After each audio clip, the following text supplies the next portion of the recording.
All rise. The Honorable Judge Stevie presiding. You may be seated. Okay, let's get this ball rolling. The prosecution may call its first witness. Your Honor, I'd like to call Mr. Jeffy Pooh to the stand. Do you solemnly swear to tell the whole truth and nothing but the truth? Well, I swear, but that's only when I get really, really pissed. And, like when people rat on me and tell the truth about me. And then I write these long rants and tell lies about people. But honestly, I'm not sure I know how to tell the truth. I've been lying about everything for so long that I'm not sure what the truth is.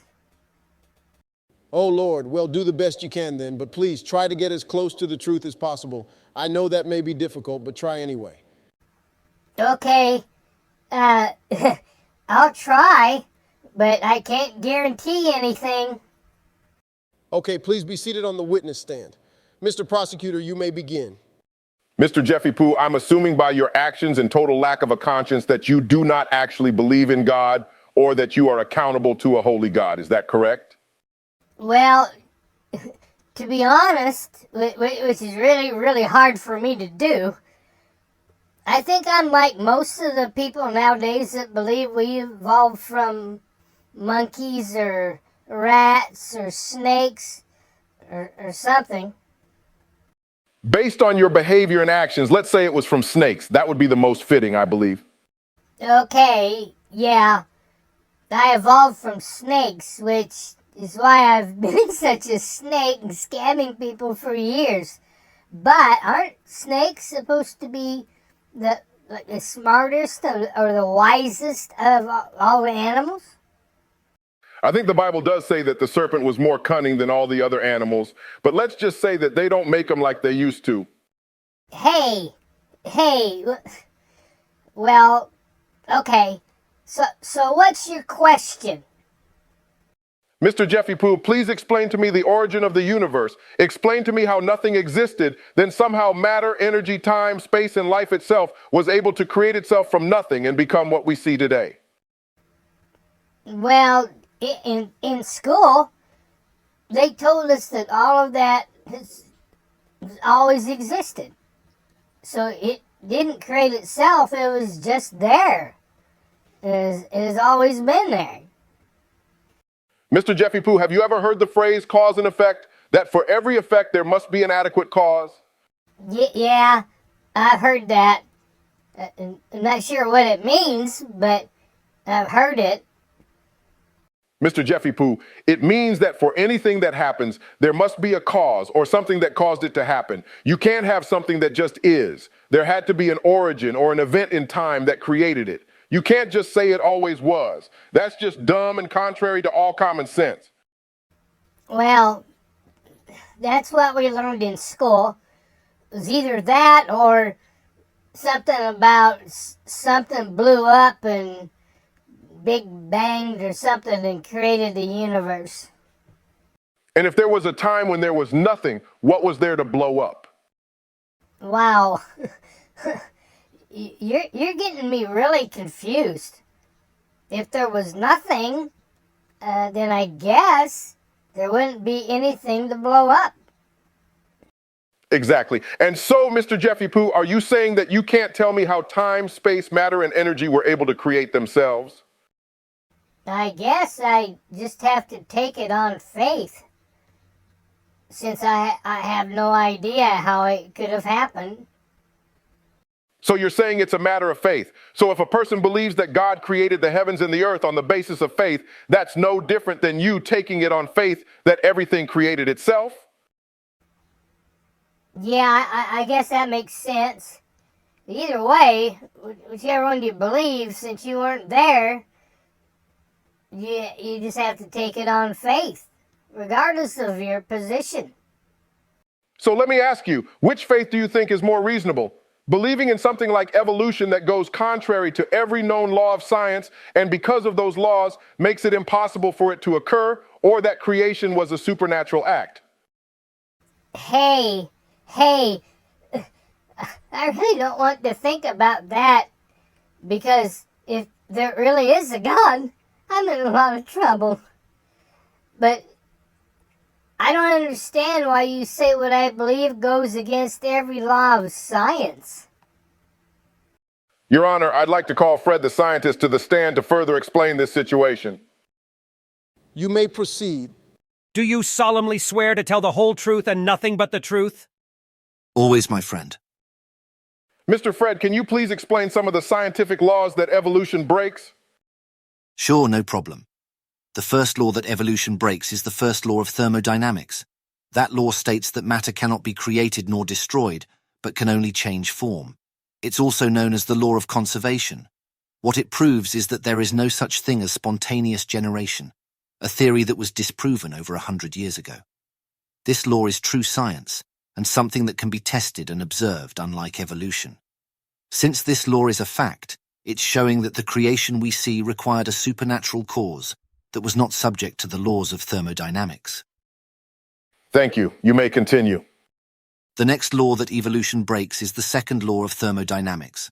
That is also known as the law of entropy. The law of entropy says that simple does not evolve into complexity. Rather, the opposite is true. Things go from complex to simplicity. Things die, things decay, things break down. If an animal dies, its elements do not come back together and evolve into another being. Rather, the body breaks down, it decays, and eventually returns to dust. The law of entropy is the complete opposite of evolution. So if we go by these two scientifically proven laws rather than some imaginary theory, evolution is completely impossible. Thank you, sir. Mr. Prosecutor, you may call your next witness. I'd like to call lab girl Lucy to the stand. Do you solemnly swear to tell the whole truth and nothing but the truth? Absolutely, yes. Miss Lucy, are there any other laws that go contrary to the theory of evolution? Yes, plenty. The next one I want to mention is Mendel's law of regression. First off, I must mention that the DNA molecule has the encoded information on how to build an entity. But it is not just information. Additionally, it must be sequenced in a particular order. It is like letters printed in a book. If letters aren't in an understandable order, the words on the page will just be gibberish. The words must be sequenced in a particular order to be understood by the reader. The same principle applies to the DNA molecule. If there is one nucleotide out of sequence, you end up with some kind of defect in that particular entity. Okay, so you say that the DNA molecule contains information or instructions on how to build a person, animal, or other living thing. Doesn't that require an intelligence that placed the information there? Yes, it does. Just as words in a book do not just appear, but must be placed there by the writer, the information in the DNA molecule must be generated by an intelligent being who has provided the instructions.